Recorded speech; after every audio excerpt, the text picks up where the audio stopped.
Hey guys, how's it going? It's Al. Week 17. We have 2 weeks remaining in the regular season in the NFL, and we have got a first look for you today on DraftKings NFL DFS Week 17, the first of the last weeks. Sure, like Week 17 historically has been an absolute mess, and I guess we've had 2 weeks of Week 17 type play with value tsunamis caused by the COVIDity that's been going on and creating these great vacuums of vacated targets and carries and everything else, which has led to massive value stars and scrubs lineups being able to play kind of whatever you want. So we're already in the mood for that typical old Week 17 type of play where players get sat or they chase contract incentives and everything else. It's been kind of like that feel for the last 2 weeks, and it's going to probably continue for the next 2, with this week being Week 17 and next week being Week 18, where most teams are going to get locked into where they're playing, and not very few, but less teams having everything to play for and possibly resting starters. But at least Week 17, we have some really solid matchups on the board with a massive slate, 14 games on Sunday. So there's going to be great ways that we can get contrarian. There are a lot of running backs that we can use on this slate. As always, I'm going to build a tournament lineup for you guys with a double stack off of my quarterback, a bring back player on the opposing team, and I'm going to try and find a secondary stack that is somewhat useful, because correlating your lineups is key when it comes to trying to attack the top of tournaments where all the money resides. Thank you guys for being here. Drop a like on the video, subscribe to the channel, ring the notifications bell. Leave me a reply down below, and I've got a little bit of a surprise for you guys. We're going to be unveiling a couple of new YouTube channels in the off season this year. There will be an Al Smizzle fantasy football channel. There will be a more Al Smizzle channel where we will post videos and conversations that we have on the stream, and an Al Smizzle shorts channel. Look out for all of those. I will be posting them in the community links. We'll have links and other videos down below so we can get a nice foundation of subscribers on those when I publish videos on YouTube all off season. It does not stop when DFS NFL stops. We go all year long on this channel. So thank you guys for being here, and let's go. He's a legend.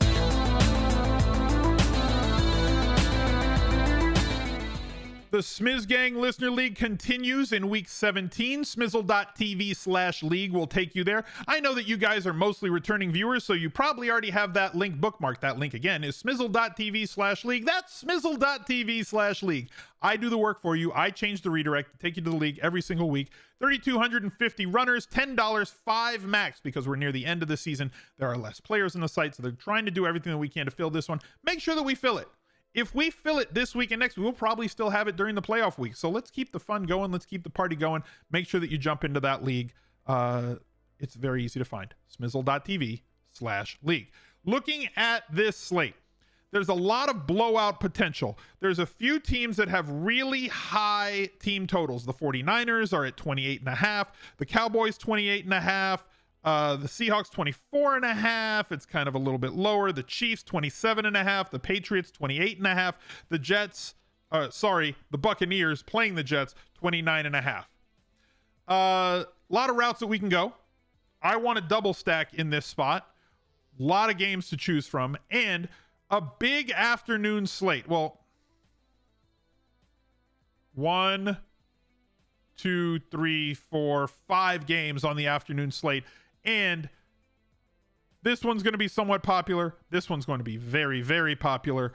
And Seattle-Detroit could be interesting, at least on the Seattle side. So you're going to want to leave yourself some sort of late swap. I don't know if you're going to be able to hold in Week 17 like you did in Week 16, by finishing off your lineup and not having PMR. So it allows you to have some sort of flexibility with your stacks to stay late. You already know that we're going to go with a Dak lineup here.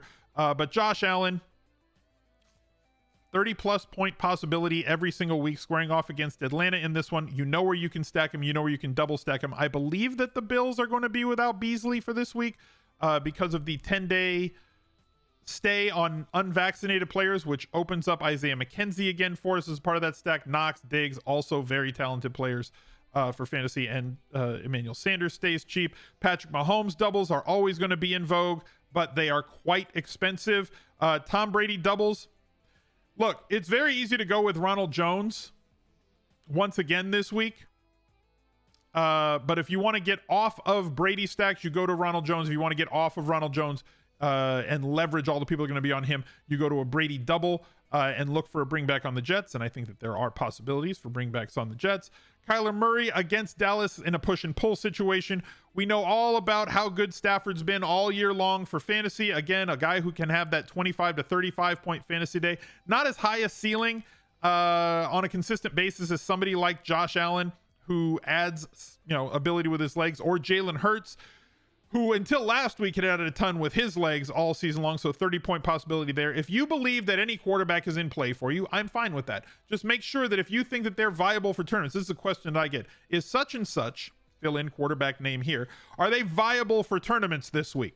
I don't care which quarterback it is. If you think that they're viable for tournaments that week, that means you think that they're going to score 20 or 25 points as a floor and possibly higher. If they do that, that means that they've thrown for 2 or 3 touchdowns. If they've done that, it means that there are viable wide receivers that are going to get pulled along with that quarterback, and you should be playing them. Because if you're asking me if a quarterback is viable for tournaments, it means that probably people aren't going to be on them, which means that even less people are going to be on the pass catchers, which means that even less people are going to be on that combination of that quarterback and their pass catchers, and then correlating them with somebody on the other side makes a lot of sense. I'm going to go with Dak because he's obvious, and I love the Cowboys offense. They are amazing, and in one of the highest total, if not the highest totaled game on the day, at 51.5 against the Arizona Cardinals.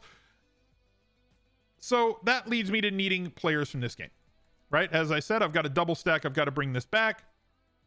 We'll wait and see on Connor if he's going to be ready to go this week. And that's going to be the case with everybody. We've said this for 2 weeks. At this point in the season, based on the current COVIDity levels in the league, you have to remain very, very, very nimble because everything can change really quickly, right? So put yourself in a situation where you're not getting take locked by building a lineup as I am here on Tuesday.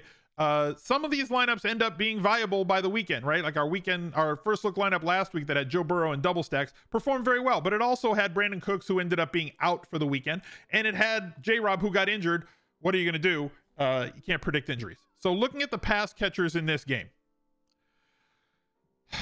CeeDee Lamb, I love the talent. But we have not seen the CeeDee Lamb that we were seeing at points earlier in the season. Now that could do a great thing for us here, as he is priced up in one of the more expensive options on this team, which should hold his percentage down, considering that it is much easier, and I'm going to take the easier route, in going with somebody like Amari Cooper, not because he had a big game last week, just because he's a little bit cheaper and allows me to get where I want to go with the rest of the lineup.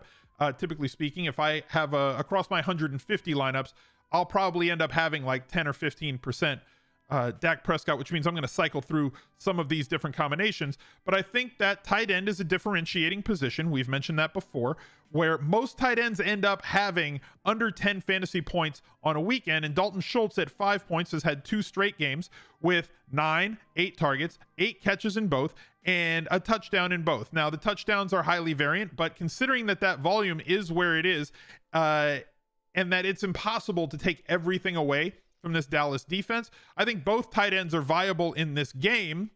And if you would rather go with Zach Ertz, who has seen double-digit targets in both of the last 2 games and 7 against the Rams, has not had the touchdown luck the last couple of weeks that Schultz has had, so his points are a little bit lower. I'm fine there if you wanted to go with a Cowboys running back here, or Cowboys wide receiver, a pass catcher, and then using your tight end spot on Ertz. I love utilizing my tight end spot as a correlation piece because tight end is typically kind of a meh position. We did it last week with Andrews coming along with those stacks, and like the Andrews and Burrow doubles were just absolute hot fire last week. But with Nuke Hopkins out, Christian Kirk has done way too good to be ignored.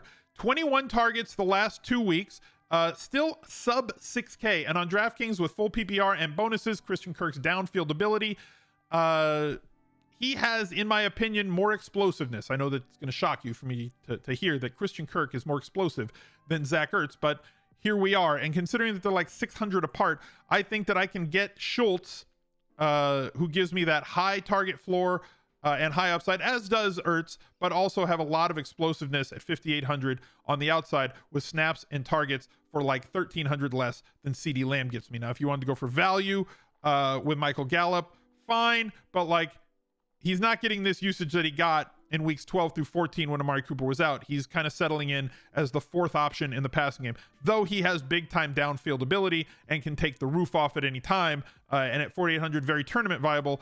I'm going to have to wait until I see what the entirety of things look like on the slate before we end up getting there. There is one value piece. I'm going to use it as a standalone because, like, honestly, there's 10 running backs that we could hit on this slate, right? But like, I'm just gonna play Jonathan Taylor. Okay, you don't have to play Jonathan Taylor. There's plenty of value guys, as there have been pretty much every week, and there's a ton of like our 5-box running backs on the slate, players that are at home, favored, have an expectation of 20 plus touches, involved in the passing game, get the inside the 5 usage, and everything like, and like a couple of guys who are very close to being 5-box running backs. Go check out the 5-box running back video that comes out early in the morning on Wednesday this week. It's usually our Tuesday video. I moved it to Wednesday because of the content schedule here in week 17. David Montgomery would be one of those guys. Excellent play this week. Absolutely love him. 6,500.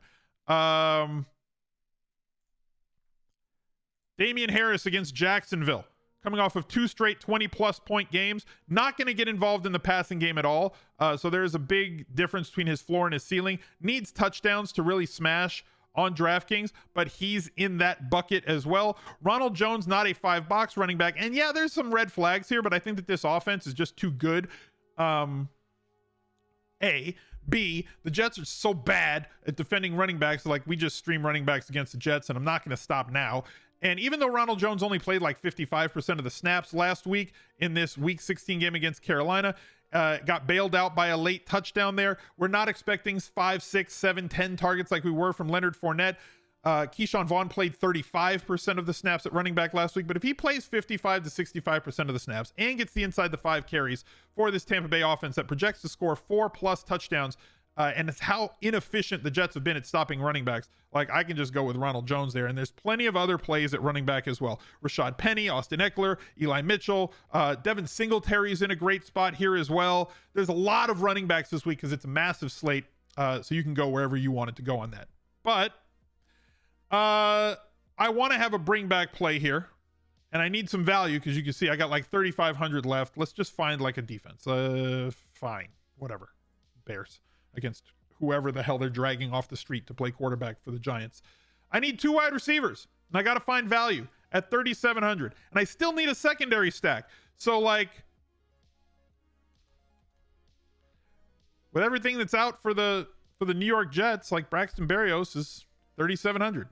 It's not thrilling. He's nice. Had a touchdown return last week. Should get enough volume and correlates well with Ronald Jones, leaving me 3,700. And who I feel is maybe the most mispriced player on the slate is Joshua Palmer. Mike Williams is not playing again this week. Joshua Palmer was in a ton of lineups last week. Played basically all of the snaps for the Chargers. Got 6 targets. Turned a late one into a touchdown. Keenan Allen's going to be the target monster that he is. The tight ends are going to do what they do. But, like, there is no path to Joshua Palmer not being on the field. And I know that this Denver defense is really good, right? I know that Fangio does a good job. And a lot of teams don't do well against Denver. But, like, at 3,600 in full PPR, I really don't need him to do all that much. And he's my standalone play. So that puts us at Dak Prescott, Jonathan Taylor, Ronald Jones, Kirk, Berrios, Palmer, Schultz, Cooper, the Bears D. If you come down off of Taylor to a much cheaper running back, somebody like Singletary, somebody like David Montgomery, you don't have to punt both of these spots over here, and you can have a different type of lineup. Totally up to you. But this is my first look. Hopefully you guys can take some of the tips in this video. It's not necessarily about the players in this video. It's about, I don't care who you play. You don't have to play who I play. I care about how you play them to put yourself in a better position to win tournaments more regularly. So thank you guys for being here. Drop a like on the video, subscribe to the channel, leave a reply down below. Look out for another video right there. He's a legend.